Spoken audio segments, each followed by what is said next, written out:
Hi everyone, Foster here, and I'd like to spend a few minutes with you today talking about the situation in Greece and its implications for the world and for each of us. I believe the more informed we are, the more preemptive we can be in the face of threatening situations. So let's try to translate some news. Greece is undergoing what they call austerity measures. They're supposed to be tightening their belts and reining in spending. One translation of this that I would suggest is that they're supposed to be giving up anything they have left and starve if necessary in order to bail out Goldman Sachs and the Wall Street $32 trillion derivative scheme that's behind all of this, and then pay back the loans of fake money their corrupt government took on in their names. So we're seeing riots in the streets, we're seeing burning buildings, we're seeing hunger, hopelessness, and despair. Greece is in a classic death spiral. The debt is getting bigger while the economy is shrinking. But so are the rest of us. This is happening in virtually every country around the world. I want to suggest we're like debt slaves being harvested for our money and for our labor in the financial coup d'etat that Catherine Austin Fitts calls the breakaway civilization. Why does she call it that? Well, these people have most of the world's money. They have their own secret societies, their own rules, black projects, intelligence agencies, mercenary armies, space programs, and more. The so-called money masters have leveraged and interlinked the entire system so much that the default of Greece could start the inevitable falling of dominoes in banks and whole countries very soon. It could be months, it could even be weeks. So why are Ben Bernanke and the other central bankers still printing money? Are they clueless? Do they not know that there's no way out going that direction? I think not. I suggest that they've been planning this inflation and timing the catastrophe.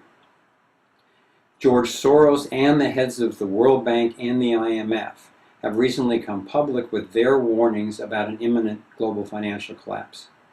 Now, with their capability to manipulate such a scenario, they're apt to know. I think it's a classic problem reaction solution scenario. The problem? A global economic collapse, possibly in conjunction with a new war in the Middle East, maybe two.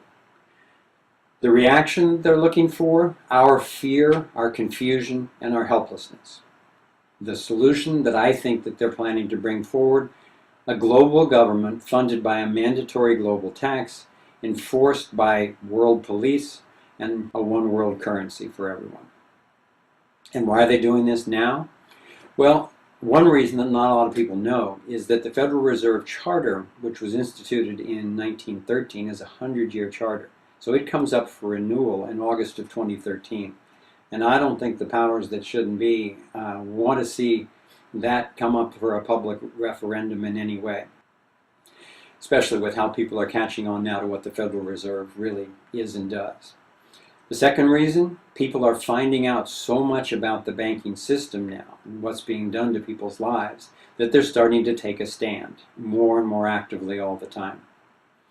The banksters and the crooks are grabbing as much of this phantom money as they can, and they're running for the hills with it.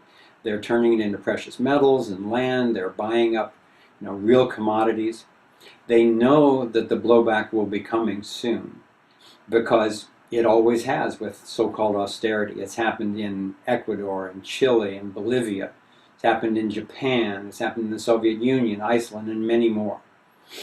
In the U.S., we can't afford to think that it can't happen here. In fact, I think that that's a major part of the plan because we're their major stumbling block to global governance. So let's look and see what they've done to prepare.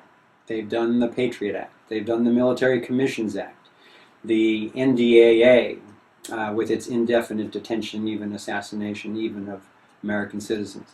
They've done the Enemy Expatriation Act, where they can send any American citizens away from this country and take away their passport, rendition them indefinitely. They've authorized corporate armies in case of civil unrest. They've created the continuity of government scenario where the executive branch can basically ignore the Senate and the Congress in case of emergency. Now, they wouldn't want us to be able to effectively organize or to stay informed, so we've seen SOPA and PIPA and ACTA and the Cybersecurity Act and many other attempts to take over and control the internet as they have in China and Egypt and other countries. Rahm Emanuel has gotten special authorization for new police state measures in Chicago for the G8 and NATO summits that are coming up. And he's created in such a way that those capabilities will stay in place after the gatherings, setting a new precedent for the entire country.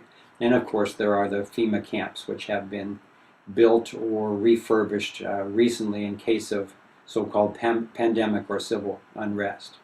What are the odds of all of this and much, much more happening by coincidence?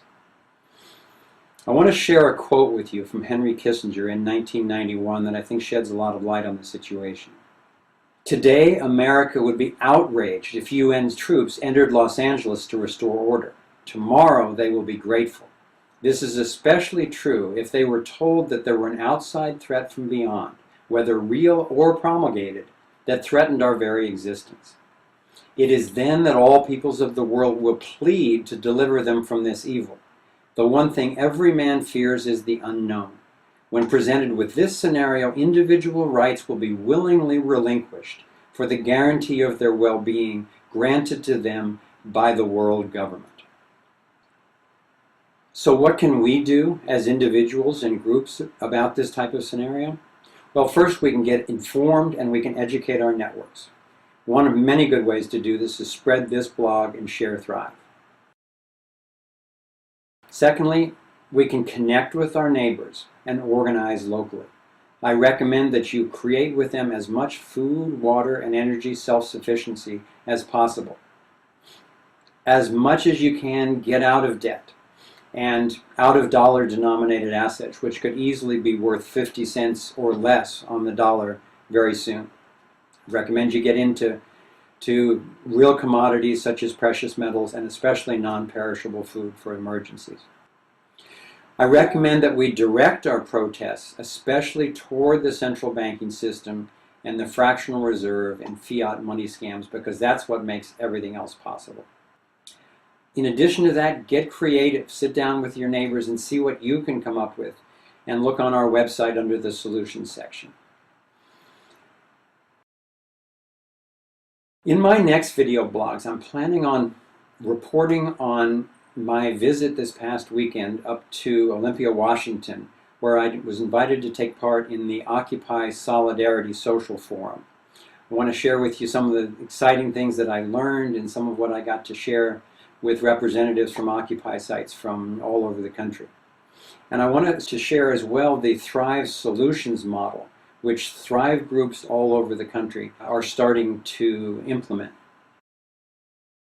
So I look forward to being with you then, and meanwhile I encourage you to be informed, be nonviolent, and be relentless. Thanks for listening. Bye-bye.